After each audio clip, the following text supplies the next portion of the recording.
Hey, film friends. I'm Nick Furman. This is Furman on Film, a podcast where we break down movies with some of my closest friends and special guests. This week, we tackle the Palme d'Or winner, a film that somehow has entered the Oscar race as a Best Picture frontrunner. This is Sean Baker's Anora.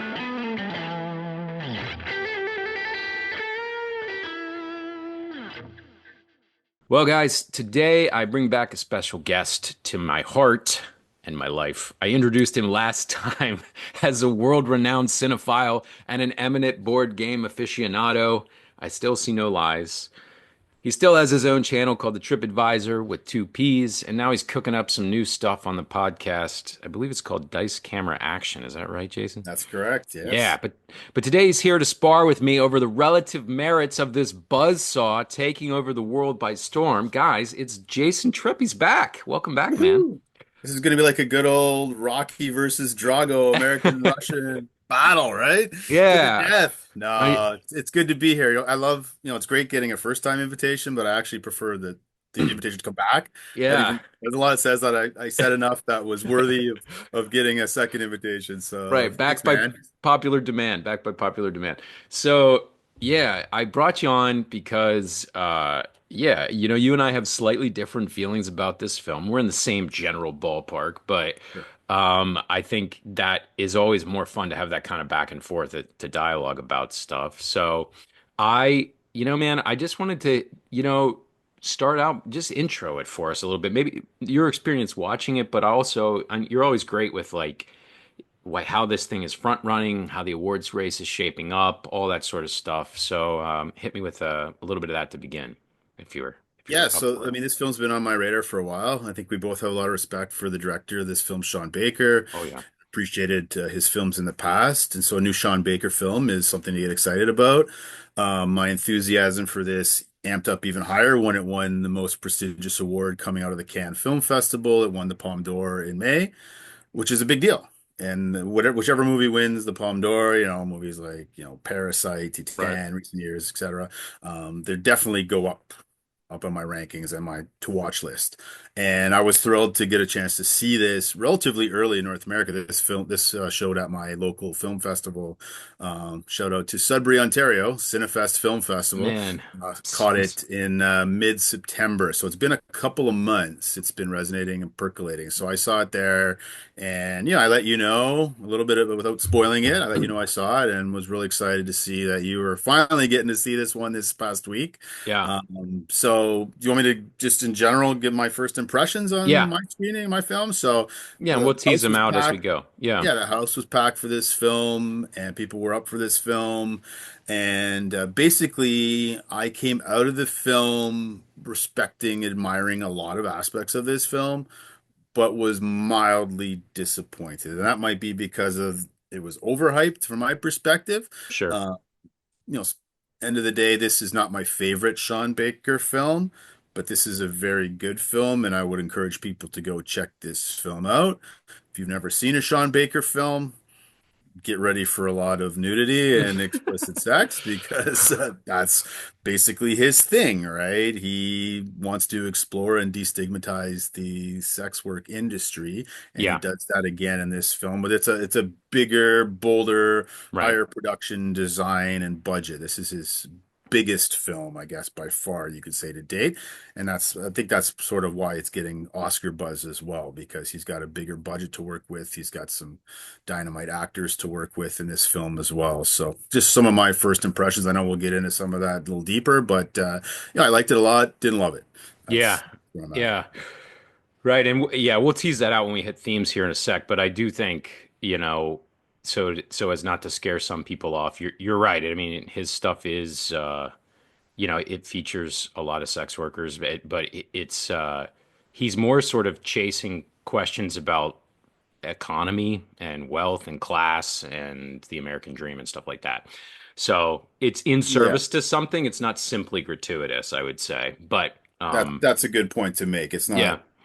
It's but not It's It's not there. poverty porn like he's been accused of, I don't think. It's not Right. exploitive. It's he's using this industry as a vehicle to tell some larger stories and to poke at some societal things Yeah, right on. in So America. that's so Yeah, like to start getting at that stuff. I mean, I've said this many times and it's not original, but you've heard it on the pod before. Like there's a difference to me between plot and story. If the plot's what happens, the story is what the things are about, the larger themes, what we're really going after, stuff like that. So plot wise, the film is kind of simple. So it's about a stripper, a sex worker who has a chance encounter because her grandmother was Russian, so she can speak Russian, or she at least understands it well, with the son of a Russian oligarch who has just sort of happened into this club in Brooklyn, and she gets whisked into this romance, or at least a possible way out of her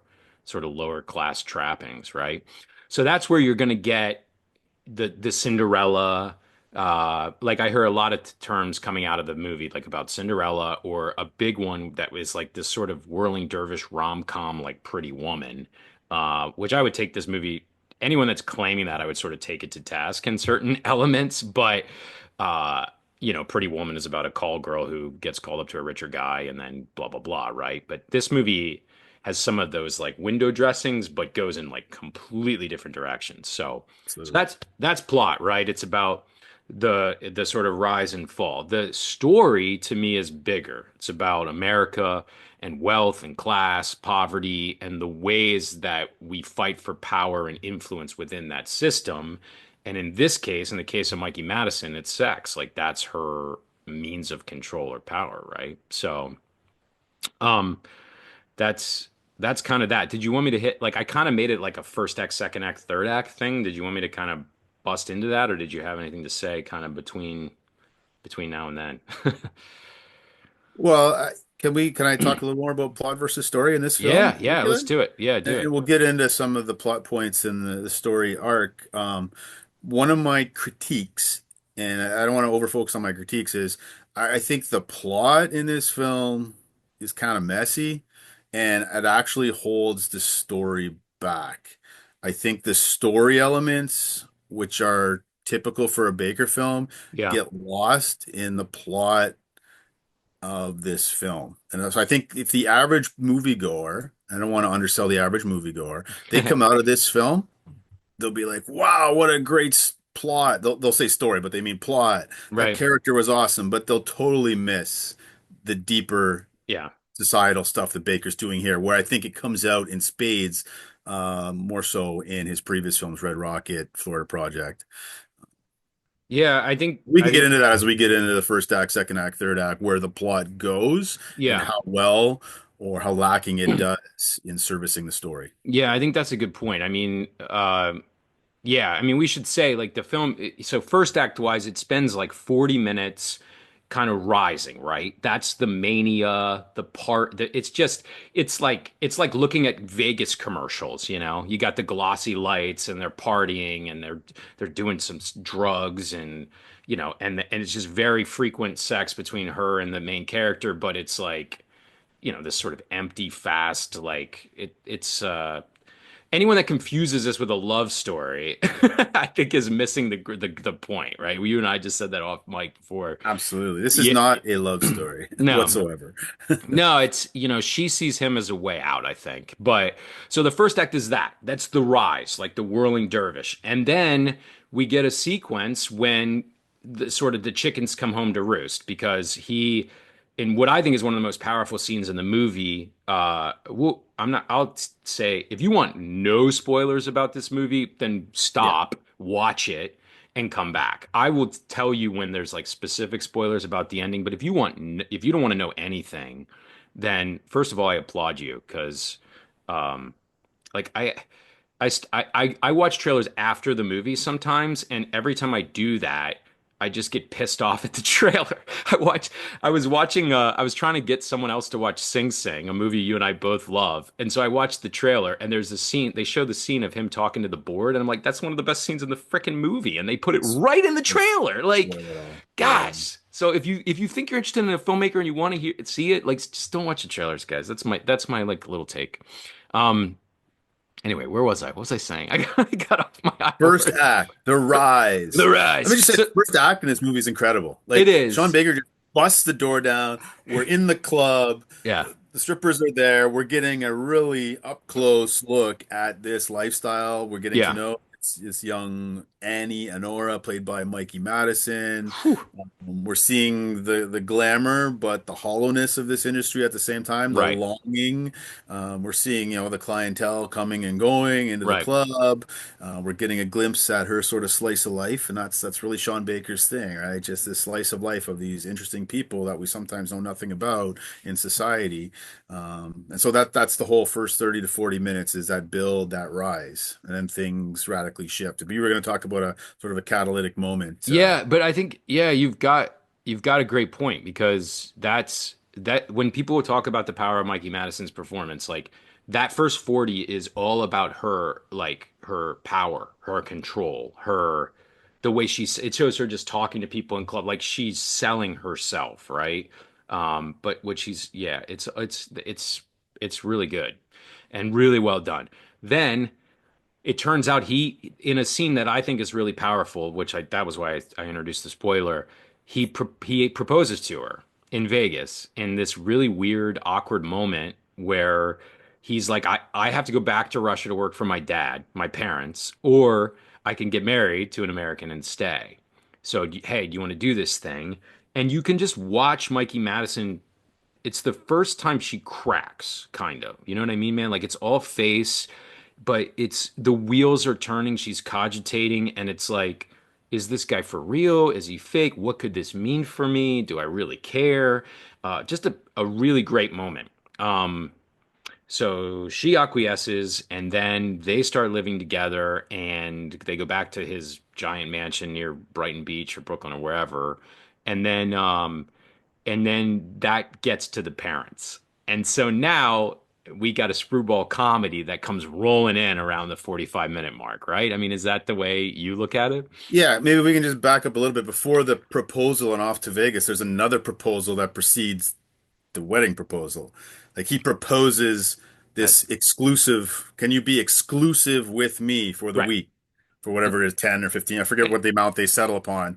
And Um, yeah, and so when that happens, not to that is the pretty woman moment. That right. is the pretty woman moment because he literally like they negotiate terms and he's like, you should have done it for that's literally what Gere and Roberts in a different way say to each other in Pretty Woman. So Right. I yeah, think go ahead. Baker's smart enough to hook that. It's kind Yes. of the bait and switch to Right. say, A and you total think bait you're and watching and you switch. think, oh, I've seen this movie before. I Right. know where this is going. Right. And then it takes a turn another direction, and we can debate the merits of where it goes from there. Yeah, But good I point. think that's what enamors her. Wow, when she first walks in out of her, we get a glimpse of her dingy little apartment with her Right. roommate earlier, and her Deadbeat. like mundane lifestyle. Just the work that she does is to try and put bread on the table, Right. literally. Then she Right. walks into this lavish mansion. It's just like this Right. Cinderella story, we Right. think, right? Right. Right on. So Baker's hooking us with the Cinderella tropes, the Pretty Woman tropes in that Right. first 40 minutes, and then it takes a turn in a totally different direction once we realize who he really is Hmm. and who his what's your name, who's your daddy, basically. Yeah, yeah, right. And so it's like, listen, you can't marry this American girl, and you certainly cannot marry a call girl, right? So, or Or a prostitute, a as they call stripper. her, They call right? her a Yeah. prostitute, a Yeah. stripper. So it's Yeah. like, so now send in the goons, right? And so we get this 20-minute kind of almost like home invasion thing. Did you But time it? It felt like 40. I don't know. yeah.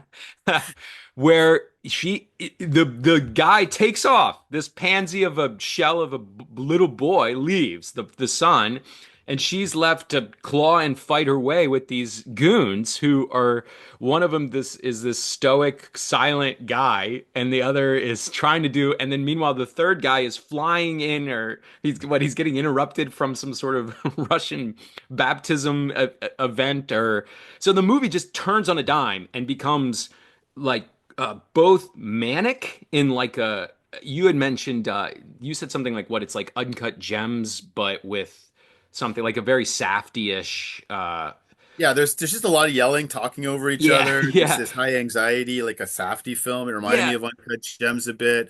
Well, it's in that location, and then it turns into more of a one night in New York kind of after yeah. hours-ish kind of vibe. Yeah, so it goes right. So like it gets manicky and sort of it's hilarious, but also scary. Not scary, but like unhinged. Like you never see a gun, but you do sense like almost danger here, particularly for her, right? I mean, she's kind of in it. So, and then we get a just basically a frenzied, like you said, one night in New York chase through the city, and they're trying to find him everywhere, and they're running into all his old haunts and his old contacts, and it's a series of hijinks. Like the car gets towed, but then they get off of that, and it's funny. And as you would argue, very long, right? I mean, that's kind of your dig, right? It's like, Yeah, and I think this second act, as much as I admire the tonal shift and where he takes it, this is where I have my most major issues with the film. I think, like, why the hell is this movie 139 minutes? Like this movie does not like Sean yeah. Baker's movies are just great because they're just tight and they're under 2 hours and we got a nice contained story. This one's just I think it's bloated. There's a little too much fat on the bone, so to speak here, especially in this second act. Like that house break-in scene, that's fine and good, but it's almost like too screwball comedy-ish for my liking. And maybe it's jarring because that's not what I'm expecting from a Sean Baker film. Although his previous films have some humor in them, I just Mhm. think it was a little over the top. I think I mentioned to you after my screening or recently, like I came out of the film having a flashback to my childhood. Yeah. I had images of Joe Pesci and Daniel Stern, Yeah. the sticky Yeah. slash wet bandits from The the Home wet Alone bandits from series. Home Alone. These Yeah. fumbling, bumbling henchmen. Like Yeah. this movie would have that whole scene would have been nice and tight if they had just hired a stunt double armed with nothing but dog food cans and thrust it at like once Upon a Time in Hollywood, anyone? Yeah, Little yeah, callback yeah, there, right? yeah, That was yeah, Mikey Madison in that film, right? yeah. So, True, but true, yet they true. got these fumbling idiots and they're just fumbling over each other. And I think it overstayed its welcome for me. And again, that's just for me. I know Hmm. other people love the comedic aspects of it. And I did laugh out loud multiple times through this film. But Right. then even the night in New York, it was just like, have you seen this kid? Have you seen this kid? I get it already. And I just keep Yeah. going and going and going. And I think it gets a little too drawn out. That really took me out of the vibe from the first act and had trouble recovering for me in the third act. So Yeah. that's just my major critique. This movie could have been tightened up a bit. Tonally, it didn't have to be as over the top with the screwball comedic elements as it was. But again, that's a critique I have, and I know a lot of people. This is the best movie of the year, best movie of the decade. I'm just not quite there. Yeah, yeah. The best movie of the decade is a little overwrought, but Yeah. yeah, so it worked for me. I think the criticism is very fair. I would say this is a movie that as I'm watching, I'm trying to figure out how much I like it and where I'm at with it. But when I get to the ending and that payoff, as we'll talk about, and then I step back and reflect on the whole journey, it kind of clicked into place for me. So, but I totally get. I mean, for one thing, I think we talk you like you mentioned it, Cinderella, Pretty Woman, but to me, the better antecedents for this movie are like Scorsese's After Hours, like De Niro and Broden's Midnight Run, Yeah. or Demi's Something Wild, like '80s flicks that are just like like scraggly and rough around the edges and are like playing with kind of like violence versus comedy and like those to me are better, and I think that if you click into that, I think it works. And the other thing is, this is like a total out of left field reference, and I told you I was going to bring it up. Like the seventh Harry Potter book. Somebody just like, wait, what? Where did he just go? But like I was having a conversation after I finished that series that the seventh Potter book is so long, and you get to some of this with the Lord of the Rings too, where they're just wandering and trying to find this Horcrux. And I think that's kind of why that part of the middle of the movie is so long, is because they're trying to indicate how freaking much of a needle in a haystack it would be to find this kid. Like they're trying to find him, and they kind of don't even ever really do until they stumble upon it through like another contact. So, but I agree, it could have been tighter. Yeah, and the other part of that, like these two characters are so magnetic in the first act, and then they're really gone or in They're the background for much of that second act too. So I found like, sure. oh, I want more Mikey Madison at this as at the forefront. I want, even though this kid's kind of annoying, like, I want to Yeah. see their kinetic energy together, and they're just kind of background figures for almost half the movie Yeah, it's until they fair. reemerge, right? So I think that's to reset her relationship to him, but I do think it's a fair criticism because of what happens in the third act. So anyway, like just briefly, the third act because I do want to talk about some other stuff.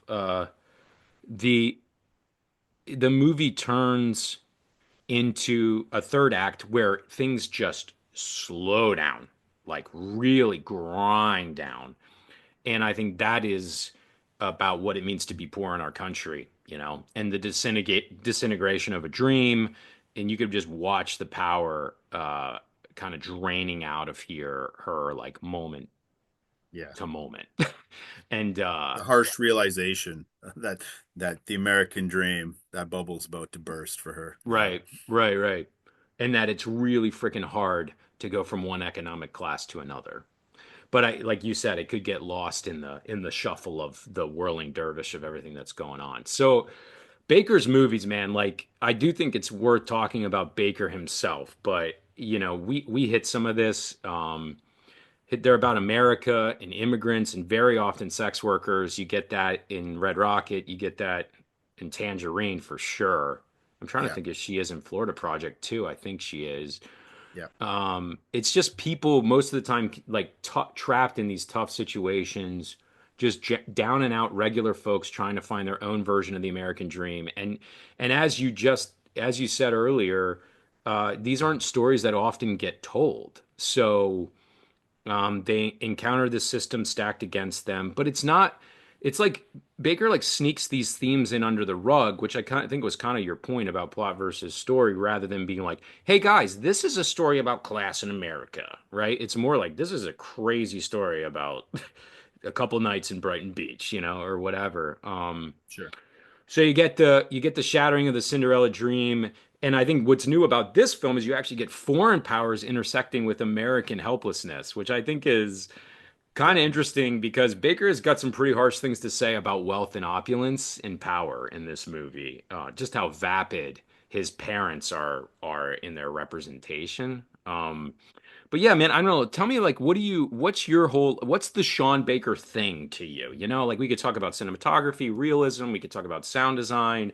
Yeah, but I I think think it's worth just at teasing his it out. core, Sean Baker's a filmmaker who's very in touch with American society and late stage capitalism.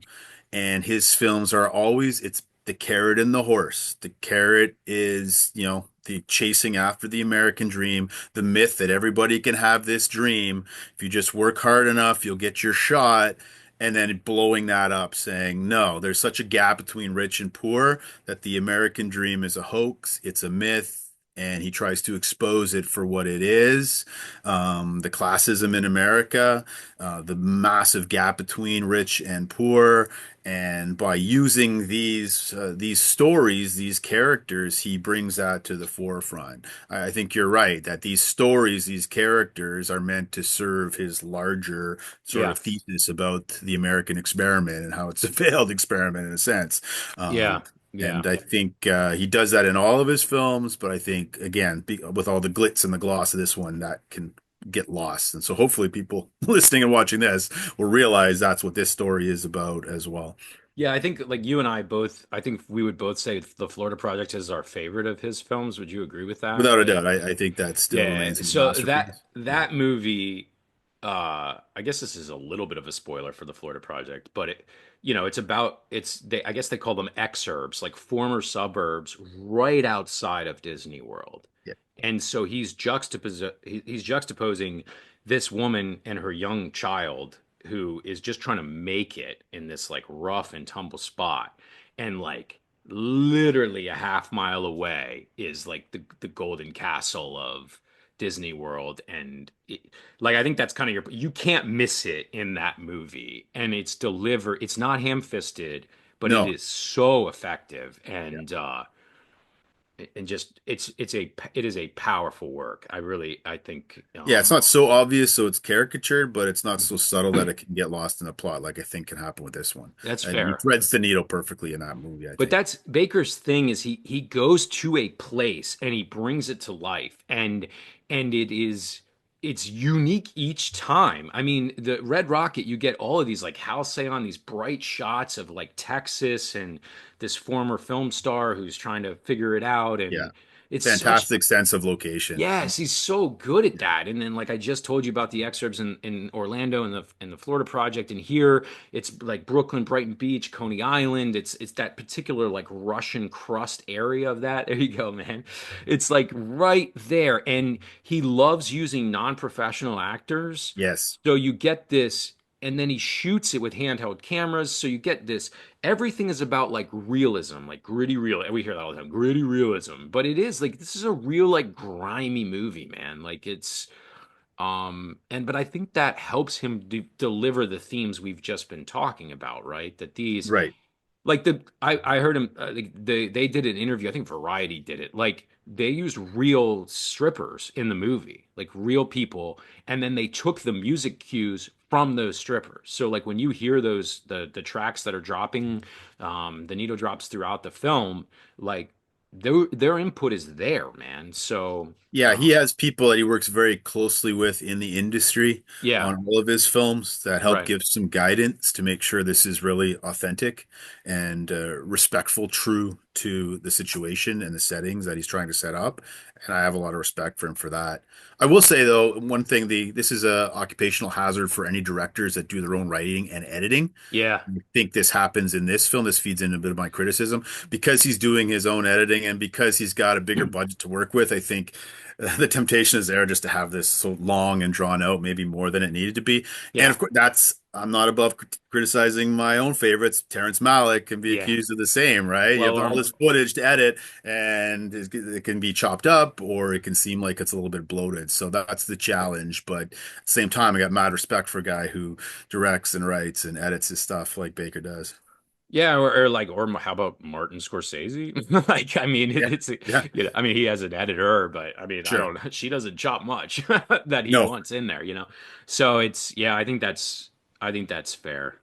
See, to me, it's interesting because it really is a like, does it work or doesn't it for you? Because I see him as having like a real command of pace, editing, rhythm in this movie because, like you said, it's like the whirling verve 40 minutes, then it's this just madcap chase through the city, and then the movie just slows down and to the point where you're like, you get to this penultimate scene with her and one of the goons' name is Igor, right? Or is it? Yeah, Igor. Igor. Yeah. Yeah, and you're like, what the heck? Like, what is happening? Like, is this gonna slip into a rom-com or like, am I gonna hate this ending? Yeah, And well, we haven't talked about Igor. Maybe we should yeah, because he's tease it kind of out. lurking there. Like Yep, he gets a lot more screen time than you think a you background does. character would. And as I'm watching this, I'm like, why is this guy getting so much screen time? Like, oh wait, And it's just like I do blank have to say I face. kind of called the ending in this Yeah, one. Kind of did, not exactly what happened, but I'm like, I think I know where this is going. Just because, I've seen enough movies like this where okay, this guy's lurking, he's here. yeah, He's the one who seems to be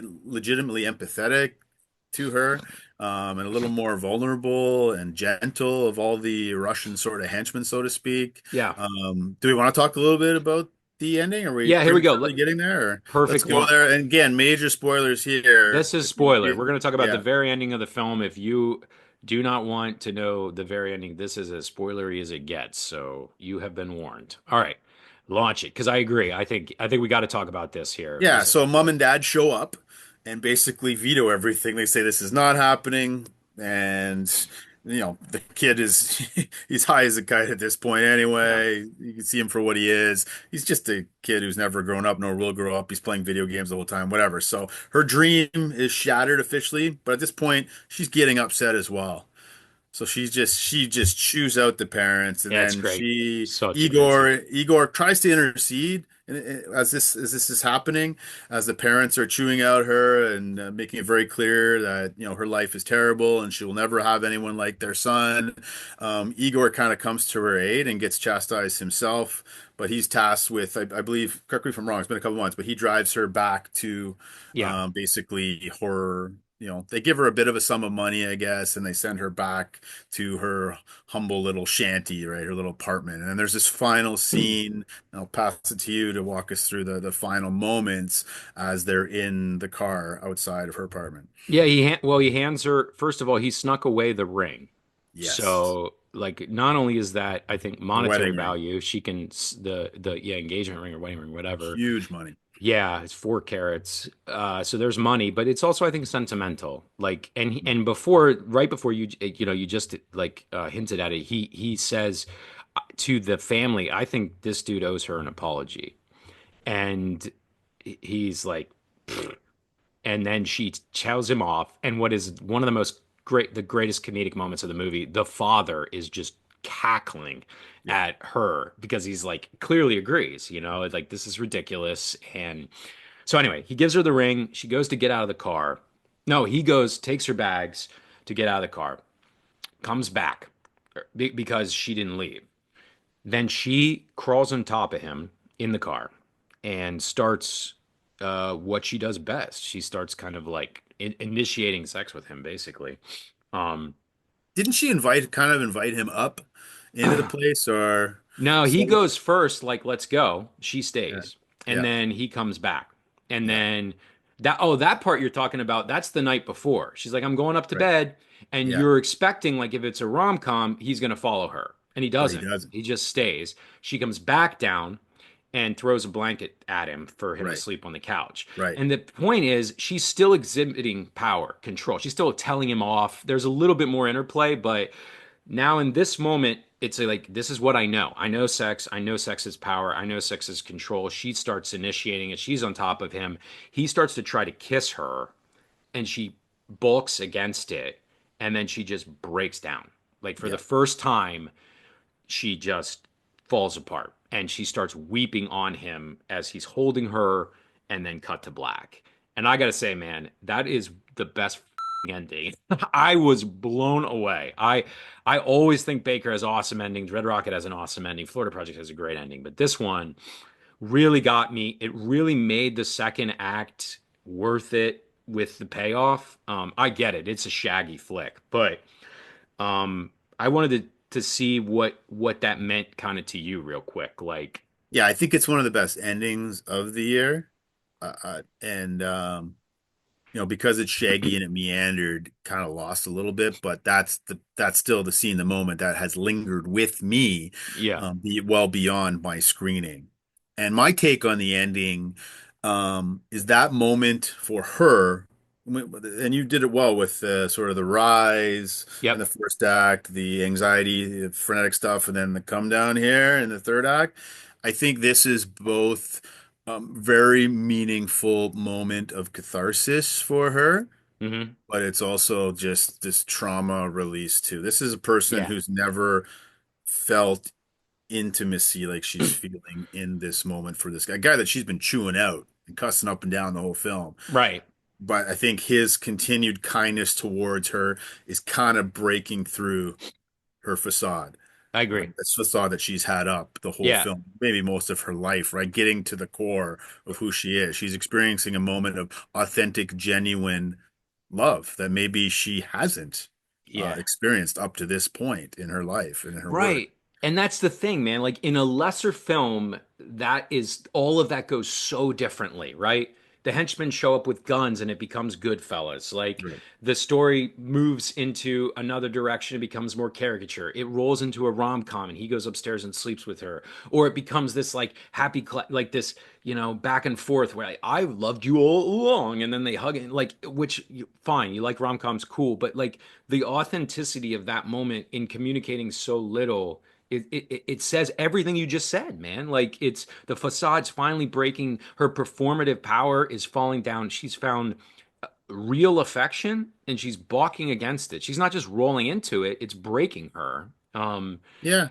And we should say this, Mikey Madison, as Whew. much as her performance and what she says in the movie is great, this is brilliant casting. Her eyes are Yeah, incredible.